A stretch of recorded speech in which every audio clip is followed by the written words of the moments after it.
ஒரு மனிதனை பொறுத்த வரைக்கும் இஸ்லாம் எந்த அளவுக்கு தற்பெருமையை பயப்படுகிறது என்பதை நம்ம தெரிஞ்சிருக்கணும். இப்போ நம்ம ஹுத்தூரத்தை நம்ம விளங்கப்படுத்திக்கிறோம், இப்போ அப்படி ஆபத்தை விளங்கப்படுத்துகிறேன்.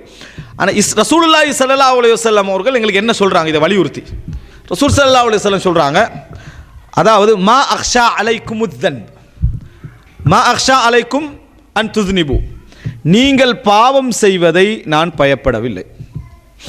பாவம் செய்வதை பயப்படவில்லை.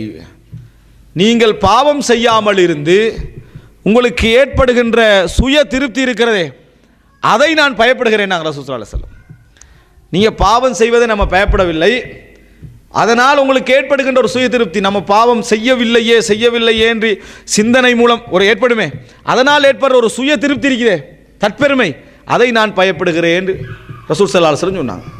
உடனே நினச்சிடப்படா அப்போ நம்ம சினிமா பார்க்குறது சரிதான், நமக்கு தற்பெருமை இல்லாமல் இருக்குது பாருங்கள், விளங்கிட்டா, அழிஞ்சு போகக்கூடிய அந்த தற்பெருமை இல்லாமல் நம்ம சினிமா அது பிரச்சனை இல்லை. ஏன்னா இதோட ஒப்பிட்ட ரசூல் ஸல்லல்லாஹு அலைஹி வஸல்லம் கூட இதை என்ன செய்யலை, பயப்படலைன்னு நினச்சிடக்கூடாது. என்றைக்கு ஒரு மனிதன் ருக்கூன் தனக்கு தான் செய்கிற பாவத்தில் திருப்தி அடைகிறானா அது ஒரு தற்பெருமை தானே. தான் செய்கிற பாவத்தை ஒருத்தன் துடிச்சிக்கின்னு இருக்கணும், அதை விட்டுட்டு நம்ம செய்கிற சரிதான் அப்படின்னு ஒரு பாவத்தில் ஒருத்தன் திருப்தி அடைஞ்சான்னு வைங்க, அது ஒரு தற்பெருமை. அல்லாஹ் மன்னிப்பா நம்ம சொர்க்கத்தான் போட போகிறான்னு நம்பிக்கை. இப்போ எனவே எப்பொழுதும் நம்ம இதில் புரிஞ்சுக்கணும்னு சொன்னால், நீங்கள் பாவம் செய்வதை நான் பயப்படவில்லை, பாவம் செய்யாமல் இருந்து ரசூல் ஸல்லல்லாஹு அலைஹி வஸல்லம் பொதுவாக ஒரு மனிதன் ஒரு மோசமான விஷயத்தை சொல்ல போகிறான்னா அதுக்கு எதை ஒப்பிடுவான், அதை விட கொஞ்சம் குறைஞ்ச மோசமானதான் ஒப்பிடலாம். அதை விட கொஞ்சம், அதாவது களவு பரவாயில்ல அப்படின்னு நீங்கள் சொல்லணும்னா அதோட தொழுகையை ஒப்பிடுவீங்க, தொழுகையை விட களவு எவ்வளோ பரவாயில்ல அப்படியே சொல்லுவீங்க. கொள்ளையை விட களவு எவ்வளோ பரவாயில்லன்னு சொல்லுவீங்க, கொள்ளையை விட களவு அப்படின்னா அர்த்தம் என்ன, கெட்டதை ஒப்புற நேரத்தில் இன்னும் அதை விட மோசமானதோடு தான் என்ன செய்யும், ஒப்பிடுப்படுமென்னு நம்ம என்ன செய்யணும், புரிந்து கொள்ளணும். அதே போல் ரசூல் ஸல்லல்லாஹு அலைஹி வஸல்லம் பாவத்தையும் தற்பெருமையை ஒப்பிடுறாங்கன்னா ரெண்டு ஆக மோசம்னு அர்த்தம், ரெண்டு என்ன ஆக மோசமான ஒரு அம்சம்னு அர்த்தம். அப்போ அதனால் ஏற்படக்கூடிய சுய திருப்தி தற்பெருமையை பயப்படுகிறேன். இதனால தான் இமாம் முத்தர்ரிஃப் என்ற ஒரு அறிஞர் சொல்கிறாரு,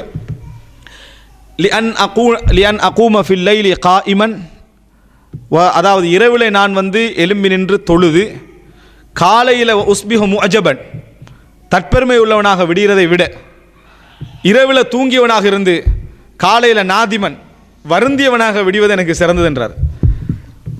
இரவு ஃபுல்லாக தொழுதுட்டு காலையில் விடுகிற நேரத்தில் என்ன, அல்ஹம்துலில்லாஹ் இன்றைக்கு இரவில் தொழுதுட்டோம். பெரும்பாலும் இந்த ஊரில் இருக்கிற எவனும் தொழுதிக்க வாய்ப்பில்லை, நம்ம தான் தொழுதிப்போம். நம்ம இந்த பில்டிங்கில் எவனும் தொழுதிக்க வாய்ப்பில்லை, நான் தான் தொழுதிக்கிறேன்.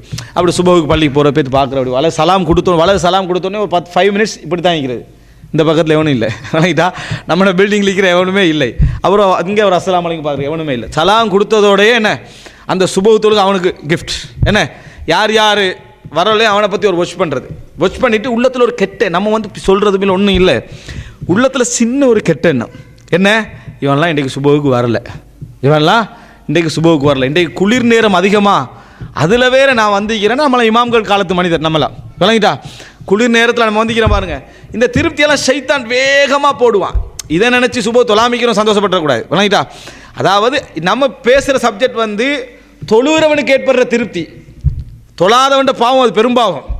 ஆனால் தொழுகிறவன் அவன் என்ன நினைக்கணும், சலாம் மலக்குமார்களுக்கு சலாமை சொல்லிட்டு விளங்கிட்டா, அஸ்ஸலாமு அலைக்கும் மட்டும் இங்கே கீழே பார்த்தா சரி, அன்றைக்கு தான் அந்த மற்ற 4 நேரத்தில் பார்க்காத அளவுக்கு பார்க்குறது சுபஹுக்கு, விளங்கிட்டா, அஸ்ஸலாமு அலைக்கும் இங்கே சலாம் பார்க்குற, இங்கே பார்த்தா உள்ளத்துக்குள்ளே என்ன வருது, எவனவன் பள்ளிக்கு வரலை, இவன்லாம் சுபஹுக்கு என்ன செய்யலை, பள்ளிக்கு வரல, உள்ளத்துக்குள்ளே என்ன ஒரு சின்ன இது, 2ஆம் நாளும் வரலை, 3ஆம் நாளும் வரல, நீங்கள் போயிட்டீங்கன்னு வைங்களேன் மோஜப், அதுக்கப்புறம் ஒத்தனும் பள்ளிக்கு வரதில்லை என்று என்ன உண்மையிலேயே அங்கலாய்ப்பதில் நன்மை இருந்தால் அப்படி சொல்லலாம், ஒத்தனும் பள்ளிக்கு வாரது இல்லை, என்ன லாபம், ஒன்றும் இல்லை.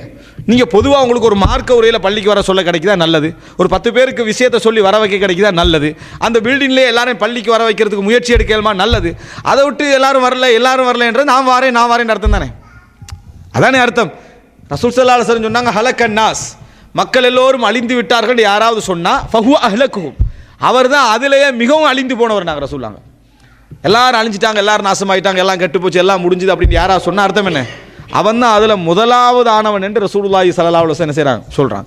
எனவே நம்ம எப்பொழுதும் அந்த முத்தர்ரிஃப் என்ற அறிஞர் சொல்கிறாரு, இரவில் தொழுகிறவனாக இருந்து காலையில் நான் எனது முஅஜப் ஒரு திருப்தியோடு விடுவதை விட, இரவில் தூங்குறவனாக இருந்து காலையில் நான் கவலையாக விடுகிறது எனக்கு சிறந்த. அவர் சொன்னது இரவு தொழுகை வித்ர் தொழுகை, சுபஹ் தொழுகை இல்லை. அவர் சொன்னது எது, இரவு தொழுகையையும் வித்திரு தொழுகை தான் என்ன சொன்னார். அப்படி இருந்து நம்ம பெருமிதம் அடைகிறதை விட இது எனக்கு என்னது சிறந்தது அப்படின்றது. எனவே எப்பொழுதும் நம்ம மற்றவர்களுடைய அமல்களையும் இஹ்திபார் பண்ண போகக்கூடாது, எங்களுடைய அமலையும் மற்றவர் இஹ்திபார் பண்ண விடக்கூடாது. மற்றவருடைய அமலை இப்போ ரமதானில் இருப்போம், ரமதான் இருக்கிற நீங்கள் எவ்வளோ ஓதிக்கிறீங்கன்னு கேட்குறது. அப்போ அவர் ஒரு 5 ஓதிக்கணும், அல்ஹம்துலில்லாஹ் நான் ஒரு 12 ஓதிட்டேன். தேவையா இது? அவராக எழுதுகிறார் உங்களோட நன்மையை இல்லை. அப்போ அவருக்கும் சங்கடம். 5 ஓதினா அவருக்கு என்னது நம்ம 5 சொல்ல வேண்டியிருக்குதுன்னு 5 அதுவும் சங்கடம். இவருக்கு திருப்தி. ஏன்?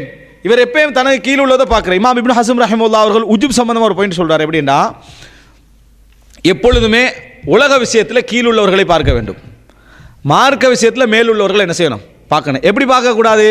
பரவாயில்ல நம்ம ஒரு 3 நேரமாக தொழுகிறோம், அவன் தொழுகிறானே இல்லையே, நம்ம 3 நேரமாக தொழுகிறோம் அல்ஹம்துலில்லாஹ், அப்படி பார்க்கக்கூடாது. அது மார்க்க விஷயத்தில் அப்படி பார்க்கவே கூடாது. உலக விஷயத்தில் தான் நான் அவனை விட கொஞ்சம் என்ன செய்கிறேன் அதிகமாக இருக்கிறேன் அப்படின்னு நினைக்கணும். மார்க்க விஷயத்தில் எங்கட மேல் உள்ளவங்களை பார்க்கணும். மார்க்க விஷயத்தில் என்னடா அவன் அப்படி இருக்கிறேன். இப்போ நாங்கள் என்ன செய்கிறோம்னு சொன்னால், நம்ம கெட்டு போனதன் காரணமாக ரிசர்ச் எல்லாம் பண்ணுறது கெட்டு போனவர்களோட தான். யாரெல்லாம் அமலில் குறைவாக இருக்கிற, நீங்கள் எவ்வளோ தொழுதிக்கிறீங்க, நீங்கள் எவ்வளோ ஓதிக்கிறீங்க, அப்போ அவரே வேறு கொஞ்சம் அவங்களுக்கு இவர் இமாம் ஆகிக்கலாமே.